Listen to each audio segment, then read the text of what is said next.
We're now seeing a shift to video, more specifically to YouTube, where the primary kind of distribution channel for a lot of podcasts now is YouTube. YouTube is a black hole for B2B marketers. One of the most interesting stats out of the whole report was this idea that you don't have to do weekly content, that bi-weekly content actually can perform twice as good an engagement. Quality takes time, but I think bi-weekly, maybe even in some cases monthly, it allows more prep time. The problem with weekly sometimes is you're on a bit of a kind of weekly run where it can be hard to constantly come up with good enough quality. We saw that when an executive is present, when they host the podcast, it gets 6 times as many views, which is like, that's a crazy statistic really, right? Like if you don't have the executives and the C-suite guys on the podcast, that was a big factor. Hey everybody, welcome to this week's episode of Distribution First. So excited to have Joe and Sergey on from Sway One, and kind of the theme of the first quarter of the year for me here has been video, and we're just going to keep tapping into it because I think video is by far probably the biggest underrated type of content that companies can create right now, whether it's podcasts, whether it's standalone video, shorts, all that type of stuff. And actually what they did at Sway One was dive into the data and actually try and look at where some of the top green spaces are for companies, what the commonalities are, what we can be doing with podcasts and video, et cetera. So I thought it'd be just a blast to have Joe and Sergey on to chat through the data and kind of probe my own questions about what we have coming out of this data as I was going through the report. So guys, welcome to the show. Thank you. Great to be on. Great to be on. Awesome. So Joe, why don't you just really quick kind of talk to us through like 30-second split of what you guys did, and then we can dive into the actual data itself. For sure. Yeah. So as I'm sure everyone here listening is seeing, the podcast boom, I guess that has kind of happened over the last 5 years in B2B. We've, I think very recently in the last 6 to 12 months, and something me and Sergey have observed is that the space is now kind of shifting from that kind of audio only approach that a lot of B2B companies embraced. We're now seeing a shift to video, more specifically to YouTube, right? Where the primary kind of distribution channel for a lot of podcasts now is YouTube. And so what we wanted to do was we wanted to create a kind of like a benchmark report, I guess, of what does success look like? What are some insights that we've been able to find by, basically analyzing, it was around 80 different B2B video podcasts that are sitting on YouTube right now. Because I think, and I'm sure, again, a lot of people listening to this will echo this. I know, Sergey, we say the same a lot, that YouTube is a black hole for B2B marketers. Yeah. It's a big black hole. So we kind of wanted to create a report that kind of just would start to uncover some of this, some of the insights for marketers in the space. And how many did you look at for this?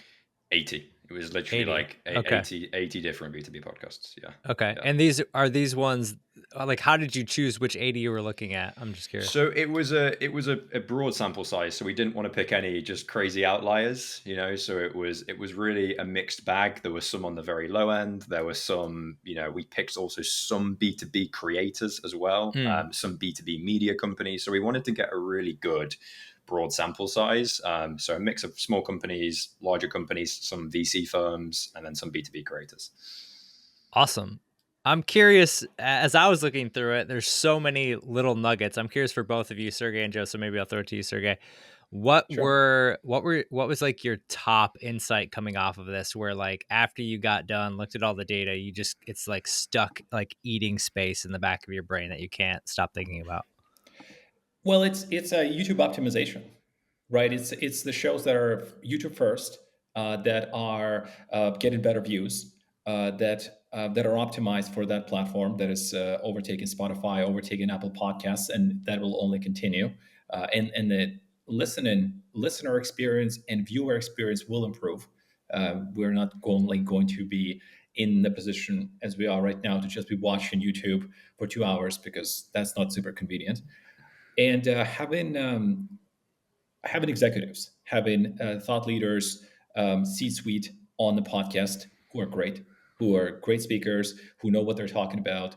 And that was a big factor, in a sense that not just the fact that they need to be there, because we knew that before, it's just if they're not there, how big of a difference it makes in terms of success of the show, views and listeners, Yeah, like the overall, like if you don't have the executives, C-suite guys on yeah, the podcast. That was a big yeah. factor.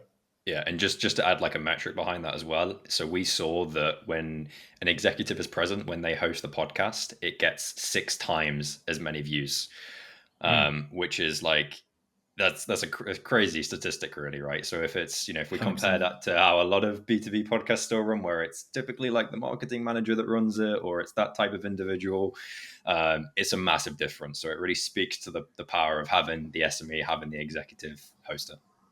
Yeah, Do you, absolutely.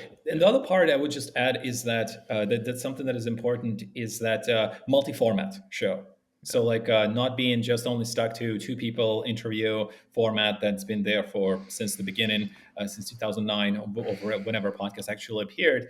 In B2B, obviously that was a lot later, but just like varying the format, like 3 people instead of 2, like here we are, or a monologue, like that just makes a 2 to 4x, I believe, right? We have a better results yeah, in terms yeah, of listeners, and just not being afraid to do that is substantial. And we have a lot of smaller ones. yeah. yeah, that was one of the ones that stuck out to me was like you guys found that multi-format show, whether it's like roundtables or just interviews or commentary, um, can really, I think it was like doubling the viral potential or just doubling the potential that that thing takes off. Yeah, yeah. So, and just to tap into that, basically, what we saw is that when I think the show that we used as the example was the Revenue Formula. Mikkel and I can't remember the other guy's name, but they host a show, and I think they mostly do a mixture of interview format and then also co-hosted commentary. So the two of them, and I think it was one of their interviews that broke out and got like 20 times as many views as their usual episodes. And we've seen that as a pattern amongst a lot of shows where when they do mix up the formats, there's just a lot more chance that they will then have a breakout episode where it will get that 20x views as their average one. Interesting. So yeah, it's not that the format mixing is going to necessarily make every video take off Yeah, from there on yeah. out. It's that it just increases the potential Increases. that something is going to take off. Exactly. I think that's honestly like one of the things even with podcasting too, and I'd be curious your guys' take. A lot of podcasting, as I've talked about video and YouTube and podcasting with companies in general, I think they are still potentially hesitant to put in the work it takes to do some of this stuff because there isn't that clean ROI driven metric of like, oh yeah, if I sit down and do this, I'm going to see results tomorrow. It's like, no, you sit down and do this for 12 months and you'll see results 24 months from now, but they're going to be amazing. Yeah. Like, how do you have that conversation with folks? So, yeah, I'll let you take this one. It's the mindset. It's people who generally invest into this type of content, they already have an idea that this is the right way to think about it. It's a fundamental different way of thinking about marketing. It's a fundamental different way of thinking about how do you generate revenue. And if marketing leaders are 100% convinced about doing just paid and just SEO because that's what worked, we probably not going to have a very successful conversation. And because that's a fundamental different mindset, we need to be 100% trackable. We need the results as soon as possible. Any conversation around 12 months later or 6 months later, not going to be productive. They need to have at least give a chance to this opportunity to invest it into brand like content, top of the funnel content. They need to have a reasonable allocation of the budget, whether that's 10%, 15%, 20%, and they need to have the right expectation. And the right expectation is let's just make it not revenue focused. Let's just take a look at what kind of relationships we could build, how we could get into the right accounts, and that goes into strategic planning of the show. That you when you before it's getting created, how does that actually fit into the sales cycle of the company, into their structure? Those things are extremely important, but the mindset is a big part. Whether they have done it before and they've seen success, that's amazing. But if they have not done it before, they at least are allowing window of opportunity, 6 months to 12 months to test it, and give opportunity to the team they're working with to, hey, we're not going to cut the budget in a month or after episode number 3. We will see what happens, and we have let's see. Let's give it a shot. And that's a really big part of that crowd that is maybe they're on the fence, but they're open to try. I think one of the things, and potentially this benchmark data can help drive those conversations, is the expectation.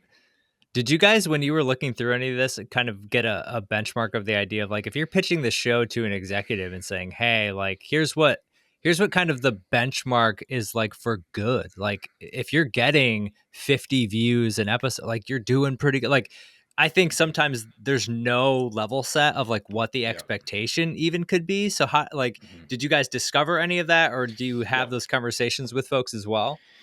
Yeah, I think it's and it does the thing is I think that's important to note is that YouTube has changed this kind of like expectation around numbers a little bit because the difference between, YouTube versus a Spotify or an Apple Podcast platform is that the discoverability is completely different, right? Mhm. You put and I know Justin, you did a post about this recently. You put a podcast up on YouTube, and we've seen this with our podcast we did back in December. It's now we did a podcast called 20 like a basically like a here's your 2025 video strategy playbook, right? So it was designed for B2B marketers, and we made this 30-40 minute episode. I think it's now sitting at like 600 views on YouTube, and it was just well SEO optimized. That would never happen on Spotify or Apple Podcasts, right? We'd probably still be sitting at around 100 downloads, 100 listens. So YouTube has really changed this kind of this metrics conversation a little bit, I think. But broadly, I'd still say for B2B, if we're talking between kind of 500 to 1,000, typically is like a good range to be sitting in, right? Even for some industries, that's still high.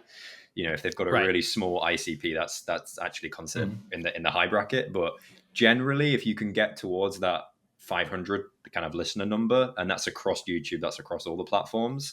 That's a really good number to be sitting at, and that's what we've seen, what we observed. If it's below that, it could just be you're still early as a show.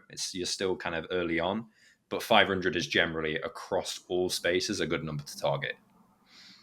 Yeah, that's one thing I've learned even in the short time I've done this. I think I've put less than 10 full-length episodes up on YouTube at this point, Yeah, but yeah, that's the cool thing too is every single week I'm learning something new and learning something different.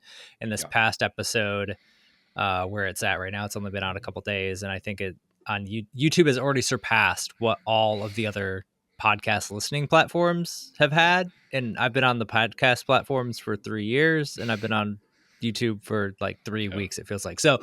It's just interesting to see how those discoverability engines work, and when you can see yeah, the impressions start to take off, and then obviously try to get the best you can as far as impression click-through rates and all those type of things to where when somebody does see your thumbnail and your title, they're interested.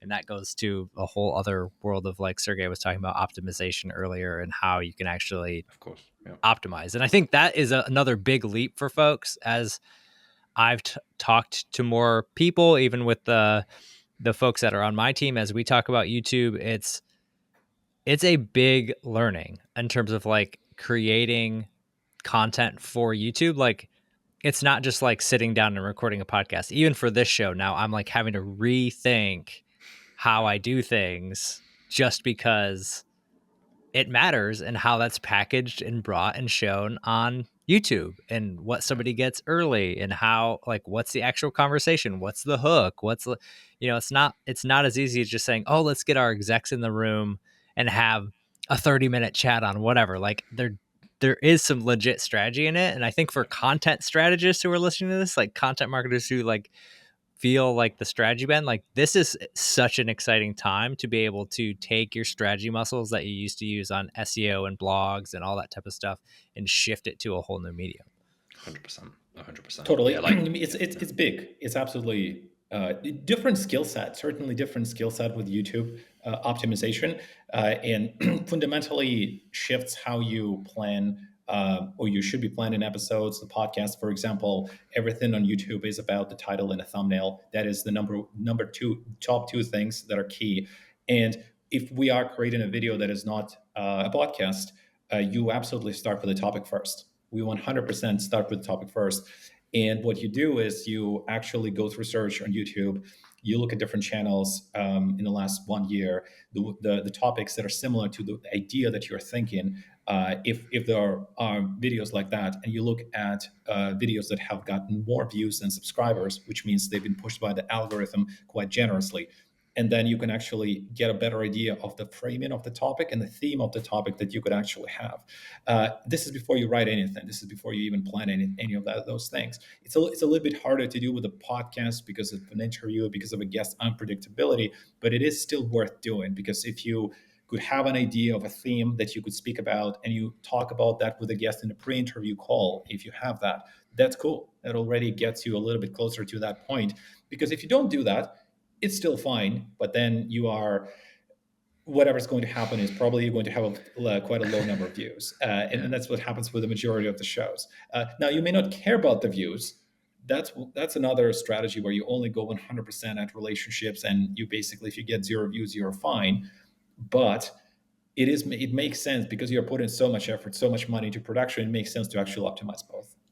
Yeah. I think to add on to that, I think we're probably going to start to move, and we already are with a lot of companies seeing this, where we're moving out of the era of podcasting where it's just about, the interview and the conversation being dictated by the guest. I think internal marketers now are getting a lot more strategic about, actually, no, like we need to work back from the topic, like we do for SEO, like we do for these other channels, where it can't just be 100%, to Sergey's point, driven by the guest. Because what happens when you do that? Well, you end up with a conversation that's probably not really what the company wants to talk about, and also it's not really what the YouTube algorithm wants you to talk about. So it's I think we're kind of like re-level setting in the space a bit. It's hard to get growth. Yeah, it's hard to get growth, because you want to get growth. You want to get the growth with subscribers and views, and it is quite hard to do that if you're just doing 2 people interview in a traditional format. Yeah. And one thing I would say, even if you're not doing the video side yet, like you can start building this skill set for your audio podcast as well. Like one of the things that I've tried to start doing, it was the catalyst for YouTube and those type of things. But before you bring somebody on for the interview, before you bring on the CEO, before you bring on, or if you're hosting a show like this where I'm the host, what is the end top title that you or a few titles that you might have out of this conversation, because that's going to then drive what you talk about in the episode. 100%. And same thing with the thumbnails and all those type of things that come through. One of the things I thought was interesting, like going back to the switching up the formats, how would you suggest, like a lot of these companies who are trying to do podcasts and doing all this, like it's already such a leap to like, oh, I got to do this. Like any tips on doing this in a more or doing this in a less overwhelming way? Like how do I'm a team with limited resources, limited people. Maybe I've got me and my CEO, like it's really just us jamming on this. Like, how do we even think about switching up formats? I think I'll take this just quickly. I know Sergey can add a lot here, but I think there's ways of approaching a multi-format podcasting show, and that's really complicated. And then there's a way that's a way of doing it that's a lot easier. And I think one way of doing this would be, you'd be doing a narrative show one week, you'd be doing this panel discussion the next week. It could get really, really complicated. I think a way that I'm seeing smart companies approach this is where they do a co-hosted commentary format. So it's 2 people. Usually it's like the CEO, and then it's the marketer, or it's that type of setup.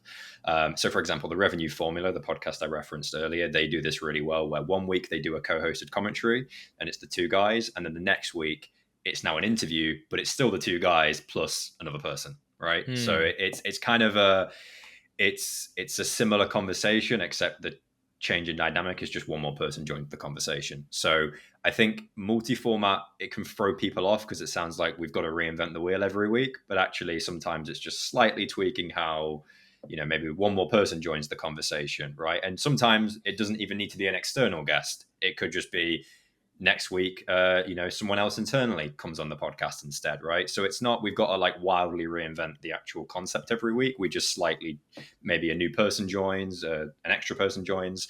So again, I'm sure you can add something else as well. Yeah, I think this is great. This is great, and absolutely one of the steps to do. I think another extremely important step is what is available internally. How good are the speakers? What is their style of communication? Are they comfortable speaking freely? Are they speaking in bullet points? Do they need a full script? How much time do they have? If they could get a guest, what is the fastest way to get a guest? It's somebody who's internally. Are those guys good? Could they speak well? Do they have a technical setup? And these questions are super key to then you could actually at least see what is available and what could we do that first is going to be engaging, is going to be a good content. It would not require crazy amount of time. So many companies are stopped purely because whatever they have as a concept is unrealistic. The CEO does not have this time. The marketing person does not have this time. It looks amazing on a deck, but realistically, it's not going to happen. Everybody knows it's not going to happen, but they're like, let's do it. That's a huge thing. What we want to do, we want to make sure it gets recorded and the time allocation makes sense. And it also leans into the natural abilities of every speaker. So I think that really needs to be assessed because you have a CEO, you have a VP of marketing who's phenomenal at speaking, and maybe they could do a monologue. They could do a monologue Naval Ravikant style, and instead of doing 2 minutes like he does, you do a 10-minute on a topic on their own. That is cool, and then you can actually structure it in a classic YouTube way, where you have the hook, you have an intro, you speak, you share what you're going to talk about in the video, and all they need for that is just bullet points, and they don't need anybody else. So that's an interesting format. But the requirements for the speaker style and ability to deliver on camera are super high, and a lot of people can't do that. So then, if they can't, maybe the good commentary would be the better option. So it's important to consider all of these aspects. Yeah, I would say even the ability to be a host and keep the conversation moving and like all of those things are, and again, if you're starting, like everybody's got to start somewhere. Like no matter how good you are, number one's going to be worse than number 100. But that idea of thinking like, who is in these roles? How well can you do this? How have you ever done this before? That type of thing, I think, is really, really interesting. It's actually funny because as soon as Joe, you were saying like, oh yeah, it doesn't have to be like this massive change of thing. We actually did this when I was at Metadata when we did Demand Gen U. Like we had Mark and Jason who were co-hosts. They did, and this is before like co-hosting was It was even a really thing. like a Yeah. thing. Like I'm like, oh, pat myself on the back. This is a great idea as we built the show out. But we had those two guys do the show as co-hosts, commentate, and then every, I don't know, 3, 4, 5 episodes, we'd bring somebody else internally or potentially externally, and they might both have that conversation with them, or one might get the week off and the other one can have that conversation. Again, it's enough of a mix up to where you don't have to, you know, be on all the time or have this like super complex, like, oh, we got this, like you said, like, cool, you could do a monologue, but maybe you suck at monologues. Like you don't have, there's no formula or that you have to stick to. It can be these subtle changes. And with the co-hosts, I think it allows each of the co-hosts to lean into their strengths as well, where Definitely. Jason was really good on one thing or Mark was really good on another. Like it allowed you to really build a show to those strengths. Yeah, I mean, I think some of the big we could kind of looking for inspiration in this space. Looking at the big podcasters is always a good approach here. One podcast I love is the All In podcast, and just do you guys both know the All In podcast? Justin, do you know? Yeah, I don't. Yep, I I don't know so know what it's you're anything talking these about about. it. yeah, Yeah. so it's these like four VC guys every week that they talk Right. about the markets, about businesses, and etc. What they've started to do kind of in the last 6 months is, I think one of the main hosts, he dropped out. I think he's working in the US government with the whole Doge thing. But as a result of that, they now every week they rotate in a new person, right? So every week there's like a new VC that joins, or a Okay. government official that joins, or just a new person that joins. I think, in fact, actually Naval. So again, I just mentioned Yeah. Naval joined a few weeks ago. So it's Yeah. like every week there's a new guest that joins that slightly changes the conversation dynamic a little bit, right? Politically, business wise. So it's that just even that subtlety of change, it just it does change the dynamic. So, it's not about massively reinventing the wheel every time. It's one of the critical things in success factors of all of this enterprise is having a person who acts as a director, who acts as a strategist, who would be able to say, okay, we're going in this direction. Do a little bit more of that, or I want you a little bit less of you in this format. Let's try this other format. It needs to be somebody who's super critical, who understands these things, who knows how the YouTube works, who knows how to test drive these formats, and the actual practical understanding of how much effort it takes. Without that, it's very, very difficult to see what's working and which direction to go and understand different personalities and styles. And it's really those people who have actually done it quite a lot of times. Like, for example, we've recorded a lot of executives for their LinkedIn video series. We already seen so many different styles of delivery, what works, what doesn't work, how much time it actually takes. So immediately, even before we talk about a concept, we could say, okay, this is what actually is possible. This other thing, you're probably not going to be able to even do that. So that really helps a lot in terms of the timeline and actual execution, and then obviously cost. One of the things that I thought was one of the most interesting stats out of the whole report was this idea that you don't have to do weekly content. That bi-weekly content actually can perform twice as good an engagement. Talk to me about this, because oddly enough, this year I have gone to bi-weekly podcasts. So you got to talk to me about this. So, I mean, I think it's probably speaks to, again, look at the best in the game, right? Look at like a Mr. Beast or these guys, like they're not publishing every day, they're not publishing every week. I think in Mr. Beast's case, he's publishing every month, I think, or every 2 months at this point, because quality takes a long. I know Sergey can speak to this even more. He's got his own personal channel where you did a documentary, I know, recently, which you produced over a 6-month period.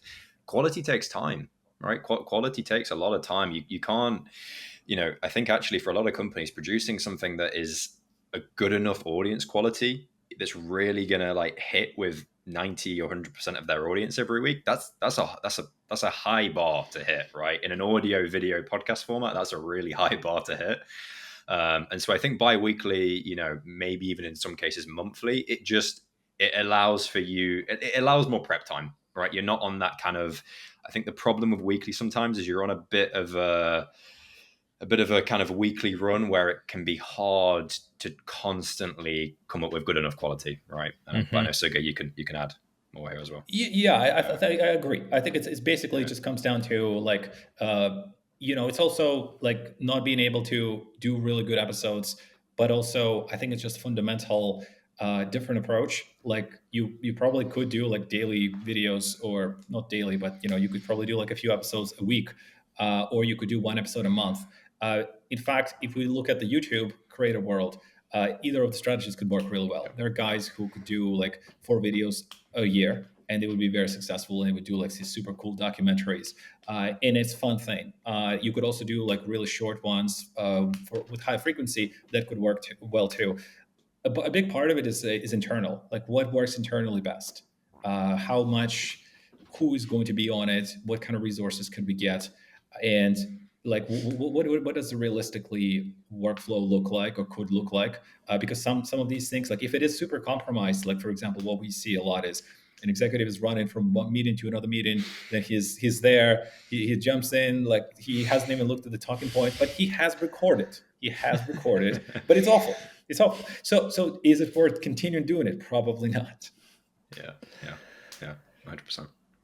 Yeah, that's one of the things too that I've started to think as we, especially being on the show Distribution First, even I have to remind myself sometimes, like the goal isn't hitting publish every week. Like that's a cadence that I think just is baked into a lot of teams as like the only way to get in front of our audience is to publish as frequently as possible, our core thing. And so if I'm publishing every week, I'm doing my job. I'm in front of our audience. Whereas if you take a distribution first approach and you think about it as the goal is not to publish a video every week. It's actually not the goal. If the goal is to like drive interest in your audience and get people talking and having conversations and getting in front of them, Well, how do you need to get in front of them? It's probably on those channels where you can be in front of them every day. And so, in the case of creating a podcast, the advice I would give is, even if you're doing a monthly podcast, what are the things that you can pull from that podcast over the entire month and be able to share those out across LinkedIn, maybe every day, on email, maybe once or twice a week. And now all of a sudden, and that doesn't even count like you pulling shorts and doing like shorts on Instagram or shorts on YouTube, like that's just text content out of that. And so you think about the idea of like perception being reality and you appearing to be bigger than you are. That's where I think distribution comes in, is really allowing these companies to be like, oh my gosh, like you're pumping out so much stuff, and it's really, you're not pumping out a lot of stuff, you're doing a monthly show. Yeah. And I'm preaching to the choir because I know this is completely your thing, Justin. But like, people severely underestimate how much content you can pull from a well-structured 30 to 60-minute podcast episode, right? I mean, we recorded the 2025 video strategy episode that we did.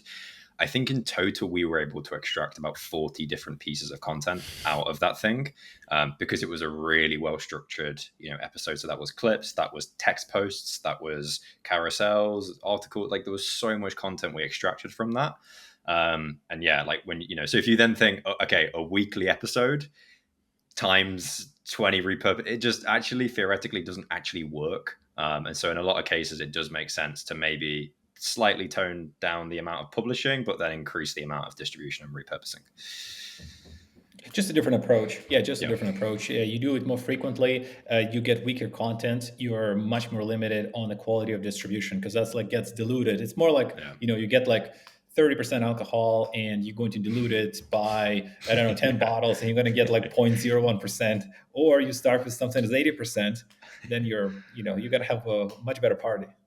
There is an analogy I have not heard for distribution. Maybe I will take this. Okay, we're onto something here, Sergey. Thank you.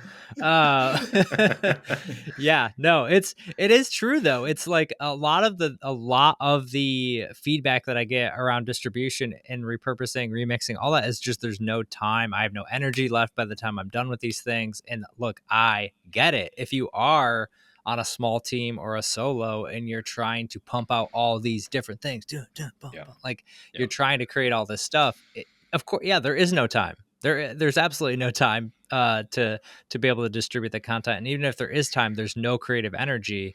And that's where I think, really, when you think about, okay, if I'm going to start, I talk about it, anybody who's listening to the show probably knows, like cornerstone, core, and cut content. Like, if my core thing is a monthly show or a bi-weekly show, I basically can plan ahead to know, like you said, if it's well planned out, if you're not randomly going to go in to have this conversation, but okay, my main bullets in this are here, here, here, and here.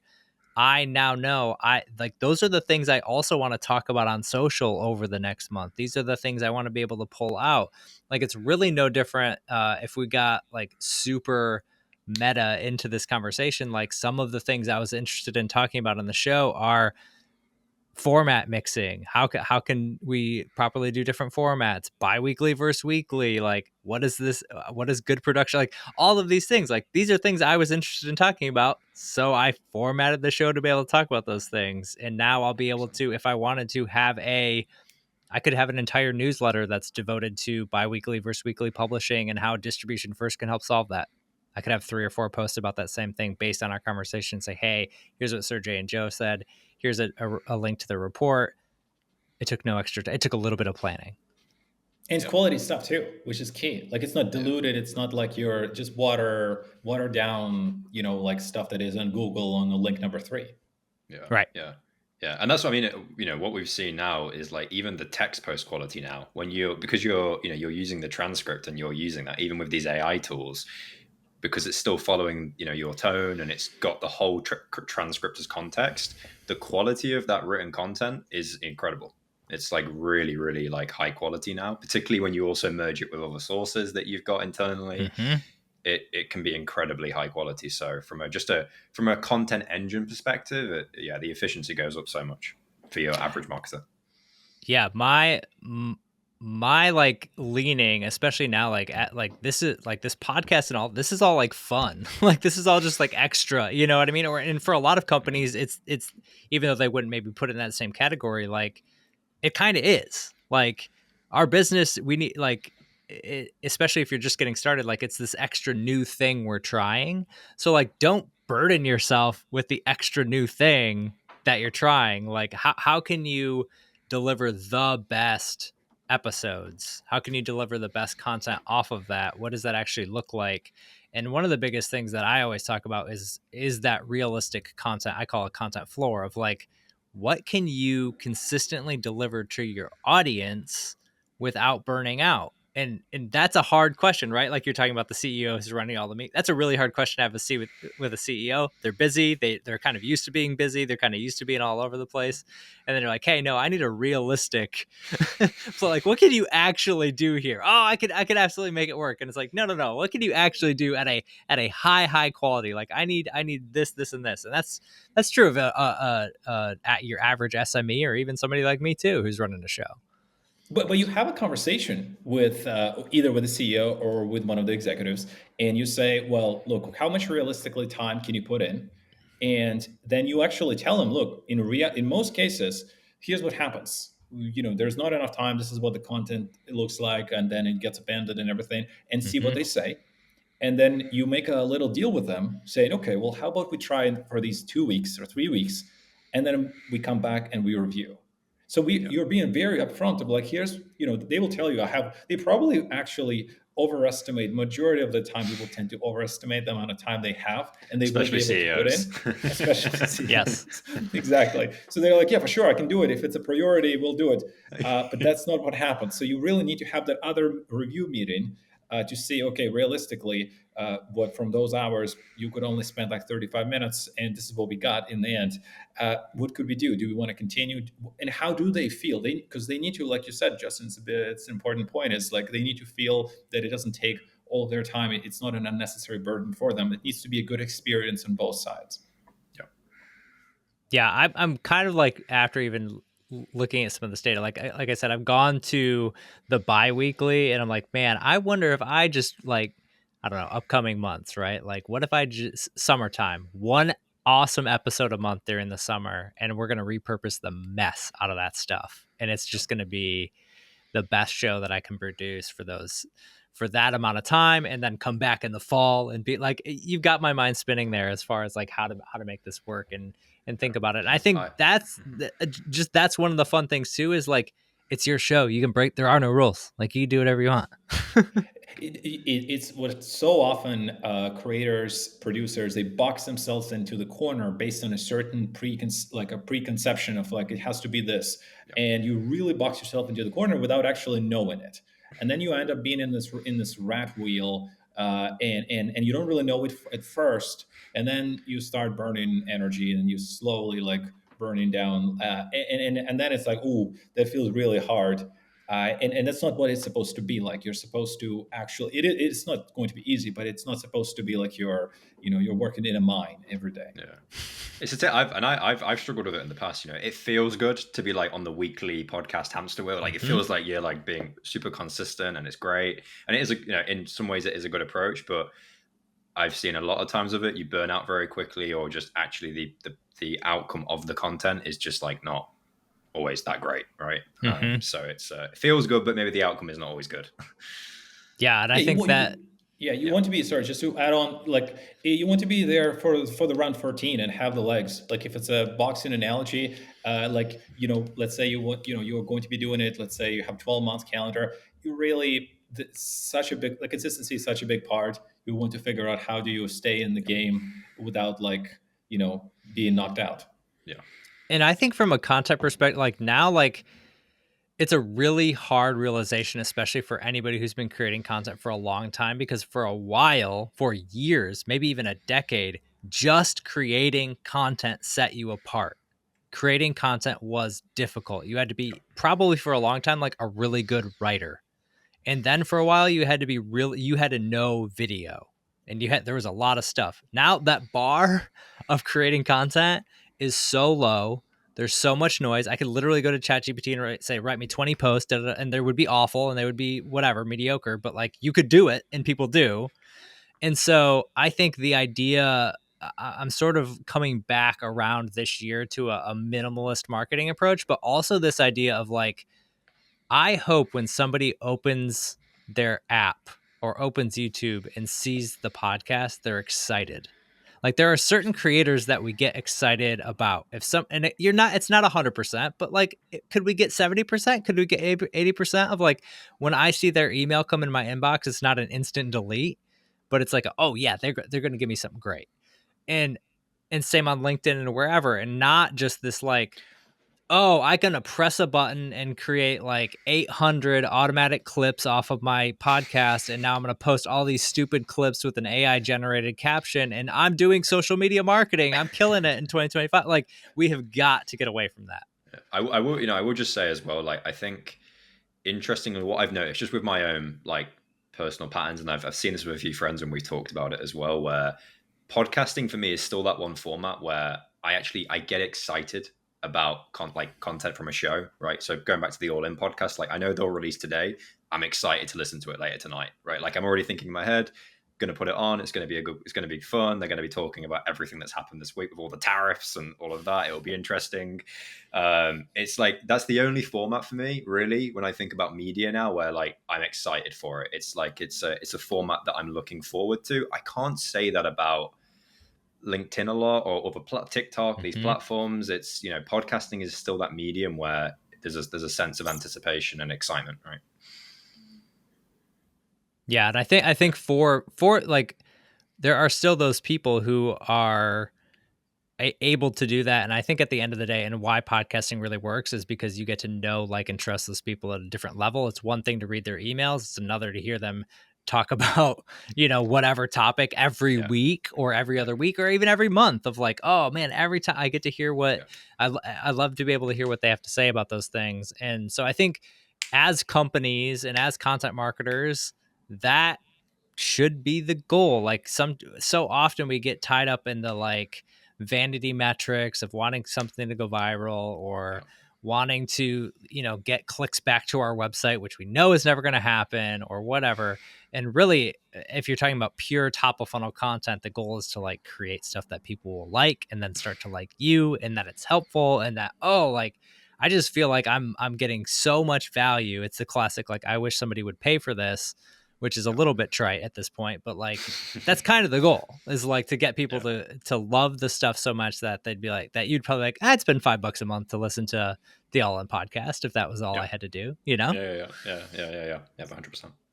I'm curious. I'm curious. What are your sort of predictions? We're sort of a first quarter into the year. Like, what are your predictions heading into the back half of the year of where people should be looking to do some of this stuff? Sega, do you want to take it? I think they should start in a small way. They should start with a small way where the fundamentals are well defined. So it sometimes could be a micro LinkedIn video series where one of the executives shares their thought leadership points in a 3 to 4 minute thing. And maybe that gets put on, it is on a podcast platform, so you could listen to it. But the key is that it started in a small way, and then they're going to get going. They're going to get traction on LinkedIn. We're not doing anything insane. We're not booking 100 guests. We're just starting in a small way, but it's a serialized content. There's a theme. It is getting results, and there's consistency. And in a similar fashion, if it is a podcast, maybe we start with internal people, if they're good, and then we don't do an episode a week. We do it either one a month or two a month max. And we don't try to do anything insane on the repurposing. We just try to get the fundamentals right, just the fundamentals. Get the trailer, get a good hook, get a good conversation. Try to keep it reasonably short. Have the timestamps. Make sure there's all the descriptions and tags that are in there. There's a good call to action. Like those things actually is a good start, and that would be basically where a lot of companies would actually, it's optimization, trying to basically create content that is better for consumers or for listeners, where they really care about this topic. It's not 2 hours of conversation. It's like 30 minutes. It's well defined. It's what they want to hear about. Asking people what they want. Good to know. Like, before you actually do it, like there's absolutely a way to either ask on LinkedIn, do a poll, or do an email. And a lot of times you don't really need a lot of opinions. Like if the audience has been following you for a while, they would actually tell you, oh, I really like your in-depth this, or I like your personality because you've been doing that. Considering these things and not trying to go too hard, too expensive, is good. Keeping yourself in the game. Yeah. Yeah, just to add on to it, you said serialized content there. I think this will be the year of serialized content, in lots of different ways, in small ways. I think for a lot of companies, so serialized LinkedIn content. I know Todd Clauser is a really big proponent of this. I see him talk about it all the time.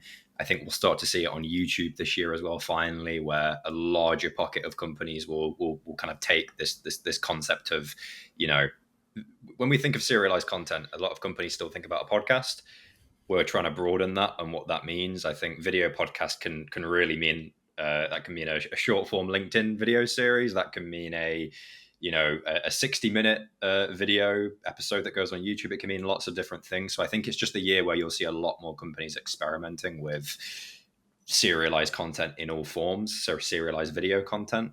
And I think it will be really like almost the gateway, I'd say, into companies finally starting to use YouTube more and use it as an actual growth channel, not just a repository channel. Yeah, and I think what Sergey said there, I think is really key, is as you're moving to any new distribution channel, YouTube being the one we're talking about here, learning the fundamentals and getting that down before you burden yourself with a kind of insane schedule is going to serve you way longer in the end. So if you're if you're starting on LinkedIn for the first time, I always advise people, like, do 2 posts a week as consistently as possible until you're doing 2 posts, and you can add on 2 more or 1 more, and then eventually you'll work your way to 5, right? YouTube's no different, right? Like, figure out what it takes because all of those things take time. What it takes to make a really good, engaging thumbnail, that's going to take a lot of reps. It's not going to be like going into Canva and Illustrator and throwing up something, right? And like titling the same way. Like, it's going to take a lot of reps to be able to come up. And then how do you match your title and your thumbnail so then your immediate hook ties into, like, all of those things are learned skills. So I think starting with a little bit of that foundation and then optimizing from there I think that's some of the best advice that I would give somebody as well. It is, the other part is, when you are optimizing for YouTube, right? You look at the industry and you look at the channels that are looking creating similar content. They have maybe an overlap with your current audience. What does the minimum viable fundamentals look like for your niche? Because if you're in a real estate in an ultra specific market, maybe you're only competing with 5 guys and they've got a very basic YouTube channel. You don't need crazy production level. So we are going to focus on fundamentals, but maybe we don't need in a super high level fundamentals from unrelated industry, because your audience, they're here. They're not, they're in this part, and they're only looking at the channels of other 5 guys. That's what I would also just say. I think sometimes, like in marketer land in B2B, we kind of, there's a lot of supply, right? There's a lot of supply of content. There's a lot of, podcasts. There's a lot of marketing podcasts. There's a lot going on in the marketer space. If you do go into like the real estate space, or you go into the supply chain space, or the insert niche industry or sector, it's way less competitive. It's significantly, like, there's way less supply, so you don't have to go to the same ends as you do in some of these more crowded categories. So I think just that basic supply and demand concept of content as well is really important, because it does change how you approach your own content. If somebody is looking to get started, how would you, at a very basic level, you're coaching them, you're saying, hey, anybody listening to the show, if you want to get started, you've got some videos, maybe you want to try and see, you want to take an old webinar and maybe cut it up in a way that might be more interesting and frame it up. Like, what are the things to optimize that video that you're going to coach somebody through? The existing one? Yeah, like I've got a video I want to upload. I just recorded my first podcast and I'm ready to throw it up. Like, but I've never done YouTube before. Like, what are those optimization things that you're talking about? Like, I think it's easy, like thumbnail, title, etc. But like, that's easy for us who maybe have done that, but for somebody else, it's like, oh, I thought I just was supposed to put up whatever, I didn't know. I didn't know. I just put webinar colon the best webinar ever. Like I didn't know what I was supposed to do. Yeah, I mean, so if we look at you want to optimize the title, you want to optimize the thumbnails, you get a reasonable description with a call to action in the first at the very top of the description. Add like 3 tags is good for hashtags. Sorry, for YouTube. Intro would be nice to do. Again, this is just comes down to whether you could re-edit the video, cut out the bits that could be serving as a hook for the first 30 seconds, 20 seconds. If they have that ability, that would be amazing to do. If they don't have that ability, how do you know what's good? It's looking at your niche, your topic, Googling it, like putting on YouTube search and seeing what comes up. Like, what are the channels that are actually getting quite a lot of views? That will be contextual to the industry. It could be 500 views, could be 1,000. What some of those thumbnails look like? You go onto their YouTube channels and you look at for the consistency. If the majority of their thumbnails are consistent and they're getting quite a good number of views, they've got a decent number of subscribers, and the ratio is reasonable. We typically, if they're getting like anything from 30 to 50% views relative to their subscribers, that's a good channel. That's a good channel. So then you could actually say, okay, these thumbnails, that's a pretty good design. You screenshot them, put on the board. Maybe you do that for a few other channels, and then you could at least have a baseline of a thumbnail concept that you could apply to your brand with your design. And majority of the designers, they could easily do that. The thumbnails for YouTube are not complicated, and you do the similar thing with the title. It's not necessarily there's an actual technique where it's a result oriented, or where that's a provocative title, or it's a strong statement title, or it's a the stat title. That's not really that. It could be any of those things in a combination. You just need to see what actually already works reasonably well on YouTube, and then use some of those terms from those channels. And similar for description, you don't really need a massive description, but if you are doing a webinar, timestamps will be amazing. You could actually do that with AI.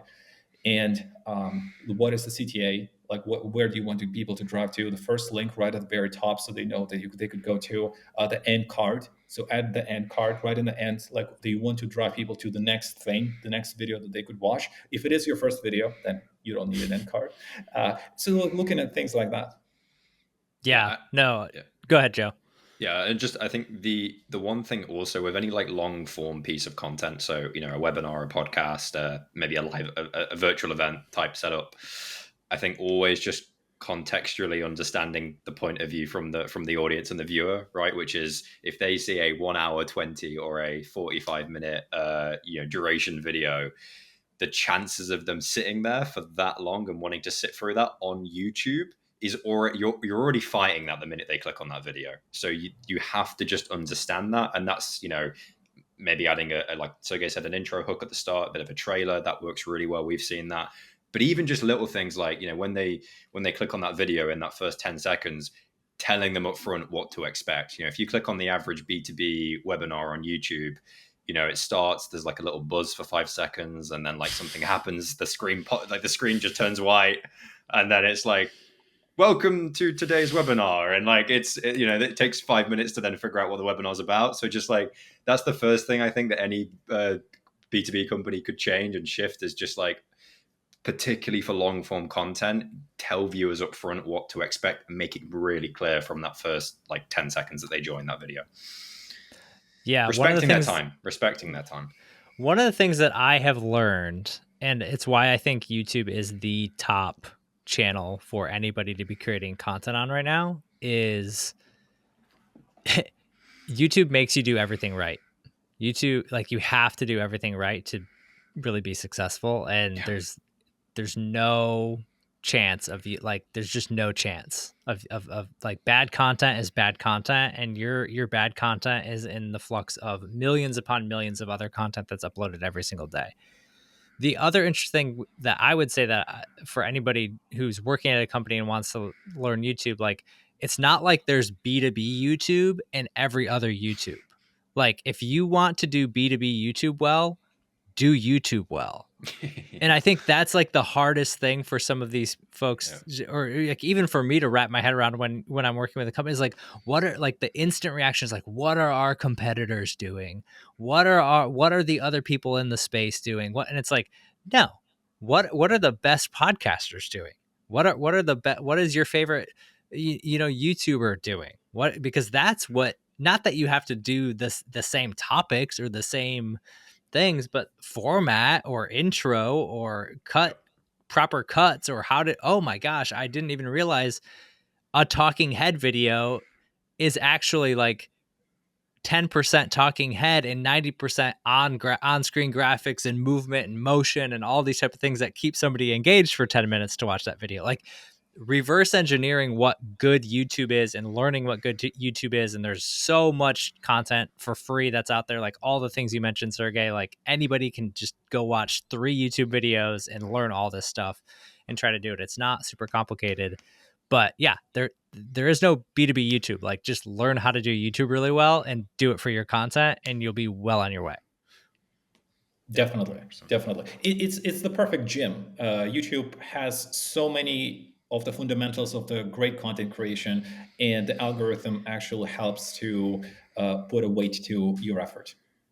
Yeah. And that's just brilliant because if you have a great video, if you have a great piece of content, it will 100% be seen. 100% YouTube will promote it because they do look at the watch time, they look at the click-through rates and all of these things, and how much retention they have after 45 seconds or something like that. And they look at all of this in combination. If you have a great video, it will be seen. It will be seen. And now the fact that you have a smaller channel, it does limit how much thrust your algorithm will put into it. But YouTube is a retroactive platform, and that's just amazing compared to everything the rest. Because like you could have a big piece of content, a great piece of content sitting there, will be generating views. In a year, you'll have 10,000, 20,000, and people will be coming back watching your cat or anything that you have done. And if you just do a good job with a B2B video and not make it extremely boring to a borderline unwatchable, it'll be great. But yeah, don't make videos that are borderline unwatchable. That's the tip out of the show. If you made it this far in this episode, just do that. Thank you, everybody. Well, awesome, guys. This has been a super fun combo for me. I would love, before we wrap, like, where can people get this report? Let everybody know where they can get the report, where they can dive in, and then I'll also link to it in the show as well. For sure, yeah. So we are actually launching. So this is like early access just then. So Ooh, let's go. we are launching this officially next week. So we'll have the link that you can. By the time this episode goes, it's live. Don't worry, everybody. This thing is now live. Don't listen to Joe. Yeah, exactly. So next week, as you're hearing this, or whenever you're hearing this, it will be live and it'll be in the description of this. So yeah, there's like 30 pages of insights in this report, and I think just insights that people will find actually really surprisingly interesting. Love it. It's a great piece of content. It's a great piece of content. I think people will enjoy it. Yeah. Awesome. Well, thanks, guys. It was a super fun convo, and we'll chat again soon. I'm sure. Likewise. Thanks for having us on.